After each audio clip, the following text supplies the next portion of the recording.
Taste the Daily.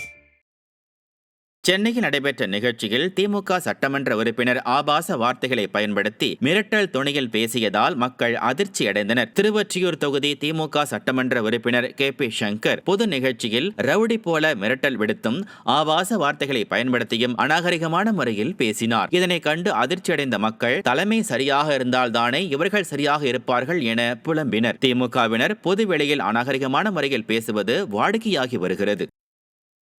காடு போட்டு ஓட இப்ப 3 பேரு நானு புரியுதா?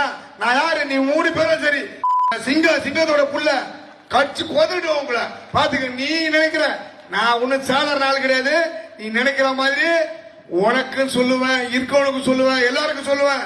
என்ன யாவனாலும் ஒண்ணும் பண்ண முடியாது. நீ நினைக்கிற மாதிரி நான் சாதாரணம் இல்ல, நான் ஒரு மாதிரி. அதனால நீ தெரிஞ்சுக்க, நான் இருந்தாலும் என் பையன் இருப்பான், என் பையனாலும் என் தம்பி இருப்பான். நாகர்கோவிலில் தமிழ்நாடு அரசு உதவி பெறும் தனியார் பள்ளி ஆசிரியர் மற்றும் அலுவலர் கூட்டமைப்பு சார்பாக கோரிக்கைகளை வலியுறுத்தி காத்திருப்பு போராட்டம் நடைபெற்றது. மாவட்ட தொடக்க கல்வி அலுவலக வளாகத்தில் நடைபெற்ற இந்த ஆர்ப்பாட்டத்தில் ஏராளமான ஆண் மற்றும் பெண் ஆசிரியர்கள் கலந்து கொண்டனர். ஆசிரியர்களின் பணப்பலன் சார்ந்த கோரிக்கைகளை நிறைவேற்றாமல் தேவையற்ற காரணங்களை சொல்லி கிடப்பில் போடுவதை தவிர்க்க வேண்டும். இடம் மாறுதல் மற்றும் பதவி உயர்வில் சென்ற தலைமை ஆசிரியர்களுக்கு பணி விடுவிப்பு ஆணை மற்றும் நியமன ஏற்பளிப்பு வழங்கிட வேண்டும் உள்ளிட்ட 5 அம்ச கோரிக்கைகளை வலியுறுத்தி போராட்டத்தில் ஆசிரியர்கள் கோஷங்களை எழுப்பினர். சென்னை மாநகரில் கொசுக்களின் பெருக்கம் அதிகரித்திருக்கும் நிலையில் மாநகராட்சியின் கொசு மருந்து அடிக்கும் வாகனத்தை பார்த்ததே இல்லை என மக்கள் குற்றம் சாட்டுகின்றனர். சென்னை மாநகராட்சி குப்பைகளை முறையாக அகற்றாமல் இருப்பதனால் ஏராளமான பொதுமக்களும் குழந்தைகளும் காய்ச்சலால் பாதிக்கப்பட்டுள்ளனர். இதற்காக அரசு மருத்துவமனைகளை நாடியும் முறையான சிகிச்சை கிடைக்காமல் அல்லல்பட்டு வருகின்றனர். இந்த நிலைமை தொடர்ந்தால் சென்னை மாநகரில் வாழவே முடியாத நிலைமைக்கு சென்று விடுவோம் என்றும் வேதனை தெரிவிக்கும் பொதுமக்கள், மக்கள் நலனில் துளியும் அக்கறை இல்லாத ஸ்டாலின் அரசும் சென்னை மாநகராட்சி நிர்வாகமும் கும்பகரண தூக்கத்திலிருந்து விழித்து மாநகரில் கொசுக்களை ஒழிக்க நடவடிக்கை எடுக்க வேண்டும் என கோரிக்கை விடுத்துள்ளனர். கொசு இல்லாத இடமே இல்லை. கார்பரேஷனில் வராங்க, மாதத்துக்கு ஒரு வாட்டி 2 மாதத்துக்கு ஒரு வாட்டி ஒரு புகையை அடிக்கிறாங்க. அந்த புகை யூஸ் கிடையாது. அதில் கொசு சாவலை. கொசு சாவணும்னு இருக்கும்போது அதுக்கு என்ன மருந்தோ அதுக்கு என்ன வழியோ அதை தான் கார்பரேஷனில் பார்க்கணும்.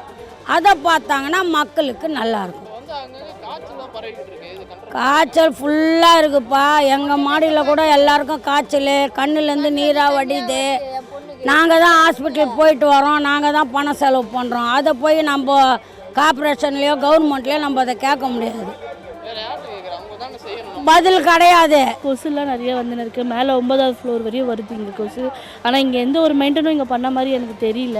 எந்த ஆளுங்களும் இங்கே வந்து மருந்து அடித்த மாதிரியும் தெரியல. இதுக்கு ஏதாச்சும் ஒரு முயற்சி பண்ணணும்னு நான் உங்களுக்கு ஒரு கோரிக்கை மாதிரி வைக்கிறேன். நாங்கள் கொசு கடையில் இருக்க முடியல. மேலெல்லாம் 9வது மாடி 10வது மாடிக்கெல்லாம் கொசு வருது. எப்படி நாங்கள் குழந்தைய வச்சுன்னு இருக்க முடியும்? கார்பரேஷனில் பார்க்குறேன்றாங்க, மருந்து அடிக்கும் வரவே இல்லை. யாருமே வரவே இல்லைம்மா. ஆமாம், இது வரைக்கும் வரல. நாமக்கல் மாவட்டம் வீரப்பம்பாளையத்தில் உள்ள அரசு நடுநிலைப் பள்ளியில் ஆசிரியர் மாணவிகளை கை கால்களை அமுக்கிவிடக் கூறியதால் பெற்றோர்கள் பள்ளியை முற்றுகையிட்டு போராட்டம் நடத்தினர். அறிவியல் ஆசிரியர் நந்தகுமார் மதிய நேரங்களில் 7 மற்றும் 8ஆம் வகுப்பு மாணவிகளை தனது கைகளை அமுக்கிவிடுமாறு கூறுவதுடன் மாணவிகளை தொடக்கூடாத பகுதிகளில் தடவுவதாகவும் மாணவிகள் கூறியதால் ஆத்திரமடைந்த பெற்றோர் பள்ளியை முற்றுகையிட்டனர். ஆசிரியர் நந்தகுமார் விடுப்பில் இருந்ததால் அங்கு வந்த கல்வித்துறை அதிகாரிகள் மாணவிகளிடம் தனித்தனியாக விசாரணை நடத்தினர். நிர்வாகத்திறனற்ற ஸ்டாலின் ஆட்சியில் காவல்துறை ஏவல் துறையாக உள்ளதால் பள்ளிகளில் கூட பெண்களுக்கு பாதுகாப்பில்லை என்று மக்கள் குற்றம் சாட்டுகின்றனர்.